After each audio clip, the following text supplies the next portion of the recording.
Hey, what is going on, guys? This is GregFPS, and this is a game of domination on the new map Sub-Zero. Call of Duty map packs? Let's talk about it.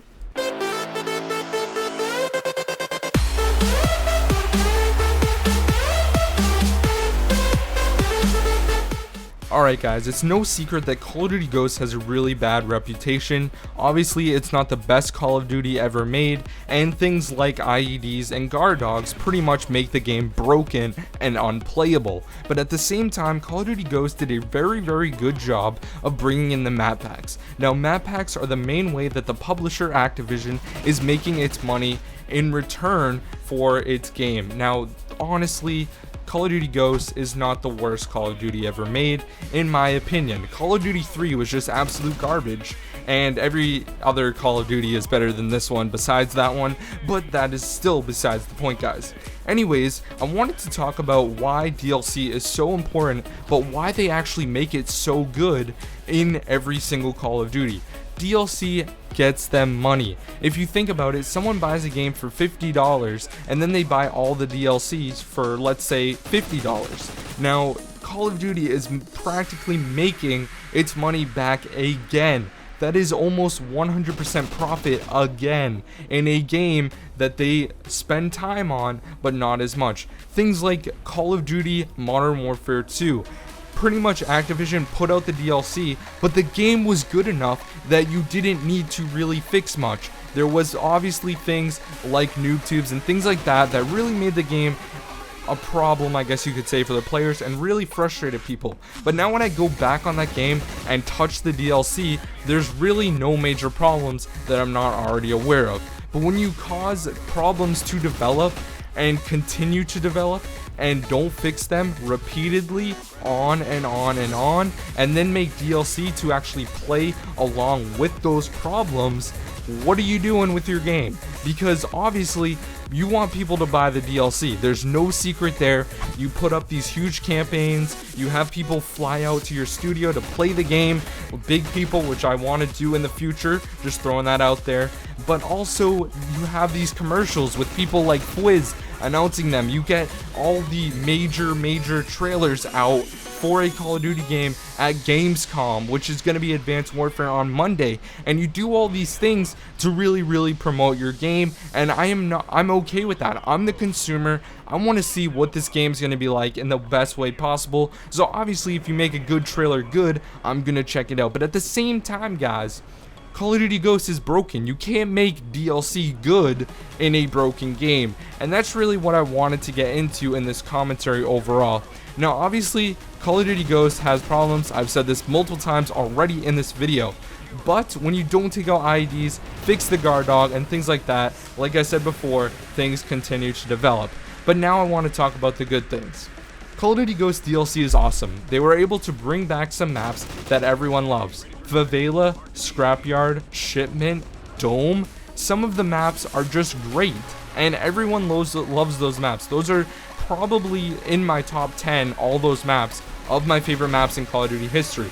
At the same time, we don't want you to fix maps that don't need fixing. For example, why would you remake Dome and change it a lot?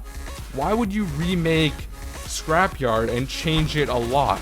There's obviously the same pushing routes, but there's new things. There's new head glitches, there's new routes. Like, for example, on the Dome remake, they have that other path that you can go through inside of the building and actually go around and flank the enemy, which kind of sucks because it shouldn't be there. We want the original maps. We don't want any maps changed. And I see in the near foreseeable future Call of Duty actually making a remake of the traditional Call of Duty games. I'm gonna say within 3 or 4 years it's going to happen, and everyone is going to love when they do that. But at the same time, there's probably gonna be things wrong with that game as well.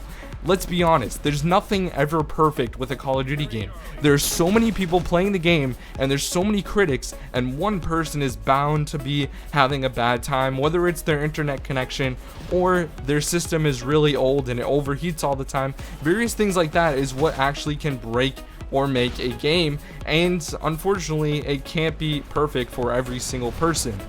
But I want to say that when they make the DLC amazing and they don't make the game amazing, it ruins the DLC for me. Like, for example, this map, Sub-Zero, it is great. I really enjoy it, and I love the field orders when they bring in these weird things like the Beast, which I just called in, or if they bring back the AC-130 in a famous map like Favela, or they bring in the Harrier on Dynasty. Those things are amazing. That is really where every Call of Duty fan should get excited and does get excited for. But at the same time, guys, what the heck are you doing when you bring in chem strikes that someone can get for free in the new shipment map? What are you doing bringing in the sentry guns just randomly popping up, or smoke dropping on the outskirts of the map so that you die if you're there? Why not make the map just original? Yes, Shipment is the smallest map in Call of Duty history. We all know that. You don't need to tell us any more than we already know. We know it's small, but we like it small, just like your mom. Now anyways, that was really absurd. I'm sorry if I offended anyone out there, but guys, come on. Like, we really just want Call of Duty the same way it was. We don't want it changed. We don't want it messed up. We don't want it broken. And if Call of Duty Advanced Warfare ends up being this way, well, to be quite frankly honest, I'm gonna say that Call of Duty is on the verge of death.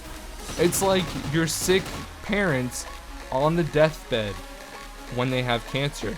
It's the cancer is the community, but it's also the game adding to the cancer to make it even worse. It's like having bones that are really weak and having cancer and having various other diseases.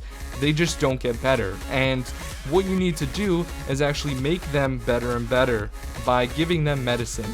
And the medicine that Call of Duty fans need is a good Call of Duty. So if Advanced Warfare is good, great. I'm happy. The Call of Duty scene is back to the good old heydays that pretty much ended in Black Ops 2.